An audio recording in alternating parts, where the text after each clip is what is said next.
I'm Alice. When I moved to Dallas in the 80s, I could not find housing for myself and my children. The apartments would deny me and never give me a reason as to why I was denied. The Bryan Song Apartments here in Dallas, everyone was issued an eviction notice, given 30 days to move out. 30 days, that's it. They had no choice but to move and nowhere to go. I spoke out on this injustice. This is how I became involved with the Texas Tenants Union. I am now the board member.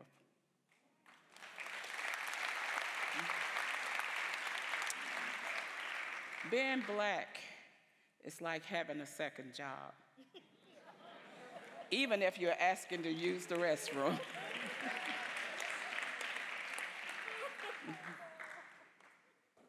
A colleague and myself met at a popular barbecue restaurant here in Dallas to have lunch. She decided she needed to stay in the car to make a phone call. I decided I need to go inside and use the restroom. I approached the counter and I asked the lady, "Do you have a public restroom I can use?" She said, "No." I couldn't believe they did not have a restroom for anybody to use. So I asked again, "Do you have a restroom I could use?" "No."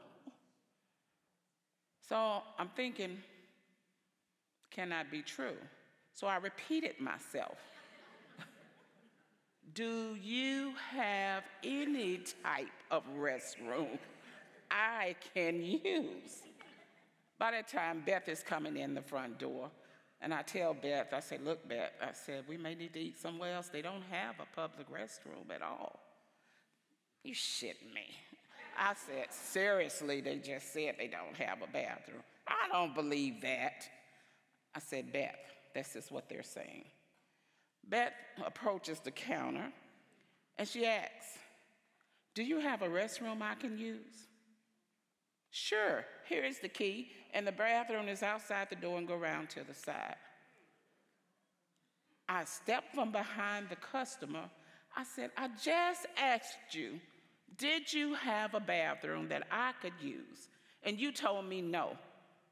Beth goes into a rage. "Why did you do that?" The lady at the counter, the customer before us, she turned to me. She said, "I cannot believe what I'm hearing." And she hugs me, and she apologized, and she walked out. Beth said, "Why did you tell her that? We planned this lunch over a month ago to come and eat in your restaurant. Why would you treat her this way?" And they're standing there. I asked for the manager. The manager comes out, and I say, "This is what happened. Give him the story." "Well, we do that because of the people over there." "What people?" "Those homeless people from the Salvation Army."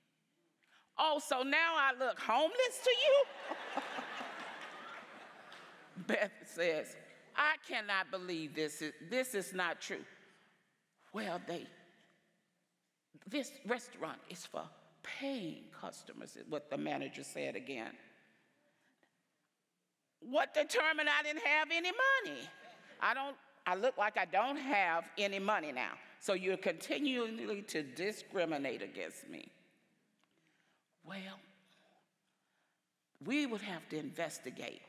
"Investigate what?"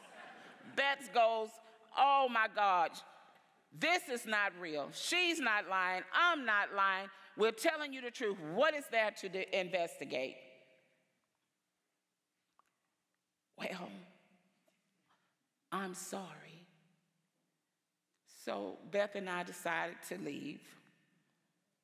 We left the restaurant, and I said to Beth as I was leaving, "Beth, this only happened because I'm black." Beth says, "Yes, this is racism." So she goes back to the inside. She spins around. She says, "This is racism. I want to know why you treated her this way. why did you feel like she didn't have any money? So by that time, I asked the two at the counter, did any one of you ask me if I had any money? Did any one of you ask me if I was going to eat here? And they both were going, no, and answering and shaking their head at the same time, no. So we decided to leave. I contacted the CEO, and I was referred to the vice president and senior vice president.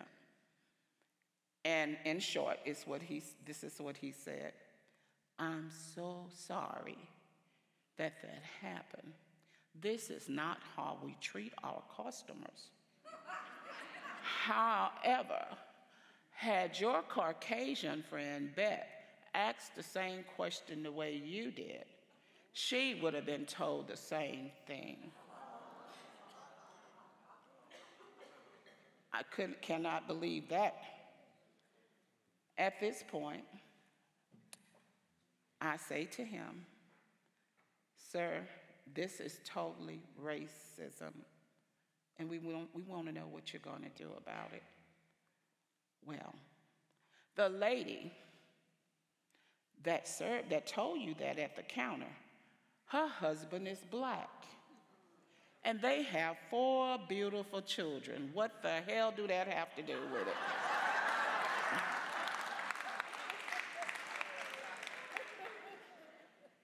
So we ended it on a note of an apology. The late Arthur Ashe said, being black in America, racism is like having a second job.